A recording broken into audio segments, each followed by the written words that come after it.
This is your June 28th sunset, 2020.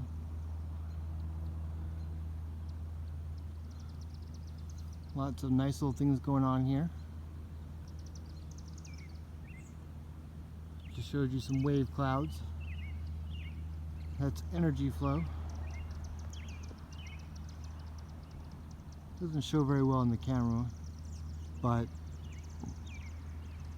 one day when I get a good example, I'll explain what's going on there.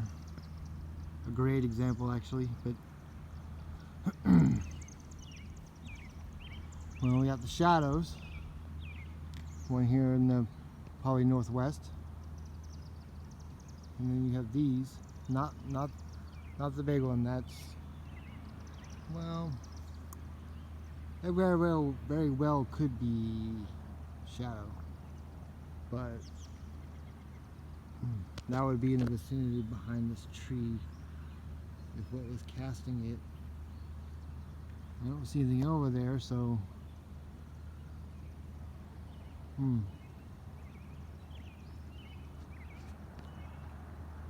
get towards the southeast, is just gray. Up above, it's pink and oranges, like a neon orange. Can't forget the moon though.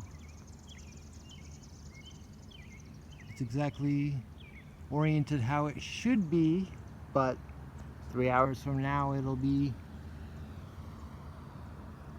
you know, the tips, it'll be like this. 3 or 4 hours from now, you know, you can see the tops, the terminator line, like it's half full basically. So you watch the terminator line, which is the line that is the light and the dark line that separates the two. You watch that line and it'll turn clockwise if you're in the northern hemisphere, counterclockwise if you're in the southern hemisphere. About 15 degrees an hour, and it should not do that. The moon, the sun, the earth are on the same ecliptic plane. Everything should remain vertical. It should rise and set in the exact same orientation, not turn 15 degrees an hour like a clock. Okay, that's been going on 9 years, people, and that's not right. Search lunar phases, and all your results of your websites will tell you, none of them will say it's supposed to turn like a clock, or what rises first should rise or set first. That's just not the way it works. You know, stars around the northern pole should turn like that, but the moon is on the ecliptic plane, our equator, same as the sun's equator, so it's not at the North Pole. Wow. What a great sunset.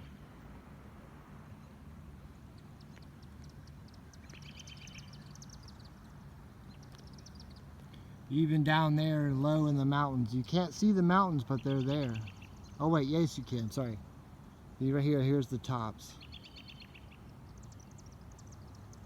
But, you know, you can barely see them. That's the electric haze. But gotta love this neon orange, almost red. You know, no one has come up with a good, you know, everyone knows the whole spectrum of light length, you know, rule, but I could see that. But what has changed in the last, from at least 3 years ago, from when I've started? This is the third summer where I'm actually, you know, documenting all kinds of things, documenting earth wobble, documenting the moon cartwheeling, which is saying, I'm documenting that the earth is on its side. You know, that's the situation here. Well, people say, well, then what about the seasons? Well, the earth is still tilting for the seasons. But the only way you can explain a shadow rolling, which is that terminator line, is your point of view is changing, not, because you cannot make a shadow roll. Do a ball and a flashlight, and try to make that shadow roll. But the camera can make it roll. Some do. Some will auto-correct it. But wow, turning red.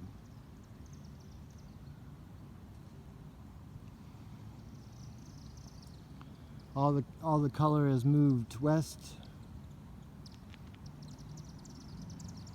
to the northwest, and then headed towards all the way back here. That's your northeast. So light spreading northeast to northwest. Not really in the west, but I mean we are near summer solstice, so the sun should be near the Tropic of Cancer, if I have that right for the northern hemisphere.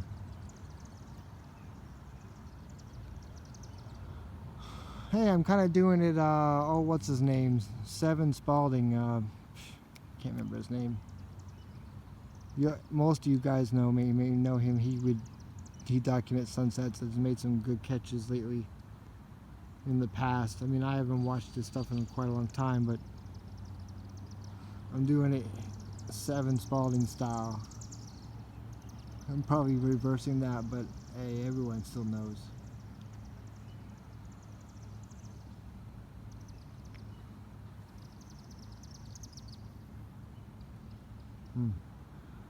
I hope this red color comes out well. At least shows it. Alright, so I just thought of another little tidbit that shows that the Earth is tilted. Check out the zodiacs. The zodiac constellations is where from the point of view of the Earth through the sun, what constellation is showing when you run a straight line from Earth through the sun to the zodiac constellations. That's your birth zodiac, when your birth, what sign that is. So if you look at it, you can just download an app and you look at it, and we're off by a whole month. We were still, last time I looked earlier this week, we were still in Gemini. I've got screenshots. I'm just documenting some stuff. I'm going to make a video about it. But, on the ecliptic, they're also on the ecliptic plane, the same as the sun, the Earth, the moon, Mars, Jupiter, Uranus. Every single one of them are on that ecliptic. So why are they vertical now when you use the app? And we're out of orbit too. Not many people talking about that tidbit. It's all out there looking at the sun for planets and stuff, and they're right here inside lunar orbit now, and they have been. I mean, yeah, I mean that's great, but there's say 4 million people looking at the sun right now, but there's 5,000 people looking inside lunar orbit or just outside and seeing magnetic signatures and all kinds of information. Solar wind reversal or polarity reversals behind Earth. Not many people talking about that, or when they do, they're, I don't know what this means. They just see something that looks funny. Well, you learn magnetics from Scientific Lee with the ferrocell, and he'll tell you how energy flows, and you'll see that a tool like ISWA on the magnetic tool is a ferrocell. So you learn how magnets behave in a ferrocell, and you learn that and understand from his channel as well that you are a magnet too. And everything is a magnet. Every atom is a magnet. Every atom behaves like a magnet. So you start learning those basics and you'll understand how everything works from the molecular to the galactic. Better than all the other side. What's his name? Tyson can explain. I mean, black holes come from a convergence of 2 magnetic fields at the convergence point. 2 magnets, you create a black hole. But Tyson, whatever his face is, doesn't know that, or he does, and he's just not going to say, because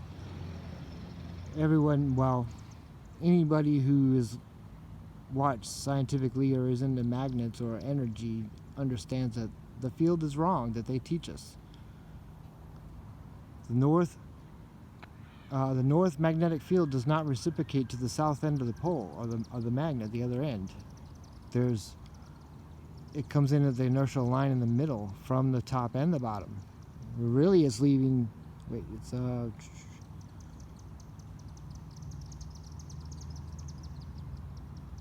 leaving from the poles into the inertial line. So from the north to the inertial line, and from the south pole to the inertial line. And there are two inertial lines, they form across. So you understand these simple things, and you understand magnetic chains and water. You know, water's a molecular chain. It's a magnetic chain made up of atoms, because they're all magnets and they all line up polarity wise. Well, how do you demagnetize a magnet? Apply heat, add energy. What happens when you boil water? Water that's 2 hydrogen, 1 oxygen, magnetic bonds of 3 atoms. 3 magnets stuck together, so how do you destabilize it? You add water to it. You add heat. You add energy in the form of heat, therefore you're breaking the magnetic bond and forming steam. And when it cools back down, the magnet cools back down, it becomes magnetic again. Unless there's like a fatal temperature or like really high stuff, but it doesn't have to be very high. I don't remember the exact figure. It was like 200 degrees or so, somewhere around there, plus or minus, to destabilize a magnet. And that has nothing to do with water's boiling temperature. Just a coincidence. But except for that, when you add energy to a magnet, it destabilizes. Hence, I just explained how a magnetic pole shift could happen, but then again, it's already happened. It happened in 2010. I'm sorry, guys. I'm just flailing around, spoiling the view for you, because I babble on. But that's okay, you know. This is the truth, and it's out there. And stop looking at everything and trying to know everything about everything, you know. Boil down what you're looking at. Start looking at electromagnetics. I don't care if you listen to me or not, but go to Scientific Lee. At least take that piece of knowledge out of here and look at the motion of everything a field defined, his playlists, and especially the ones where he's got pen and paper out. That's where everything just kind of falls into place, and all those aha moments and brain busters and blow your minds. That's where those come in. But I mean, the Pharaoh cell videos are great too. They show you, and you know, he's even explained the Ark of the Covenant. It's magnets, because everything is magnet. Me, I am a biological magnet, just like the Earth and every other thing out there in space. It's an electrical universe. I mean, it all ties together. Everything fits. Everything works when you think of it that way, while science makes it a big mystery. It's no mystery. It's electromagnetics. And then what's really going to blow your mind is there really is no such thing as a magnet. Figure that one out, and you'll learn it. You'll understand if you go look. Alright. I have enjoyed this video, and I'm going to give you a little pan around.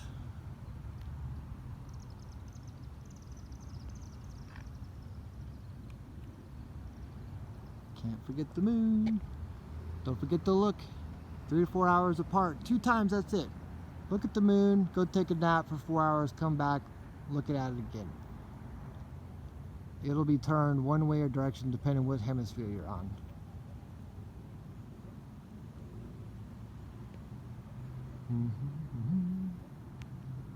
Alright, so we are about done. I say the red light is from one of our 3 sons named Horus, the red Kachina. The other sun is blue Kachina, aka Ra, depending on which ancient civilization talked about it. But That's the other. All this, that it's all been hidden and going on, and all these secrets, and even Nibiru being released.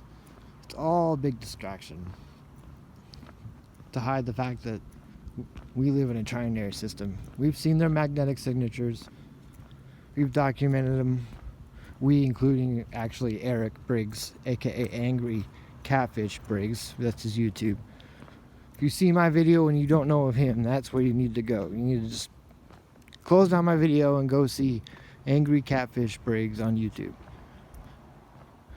Stay away from his troll. So, anyways, I'm headed back home. Enjoy the knowledge you just learned that everyone should know but doesn't. And forget about Nibiru. Forget about system trails, stellar cores, 5G. Just none of that shit matters. And half of those are fucking lies anyways. Not the 5G, but stellar cores and, you know, shit like that. The other three examples. That's, just forget about all that. Move on. That's the distraction. Alright, laters.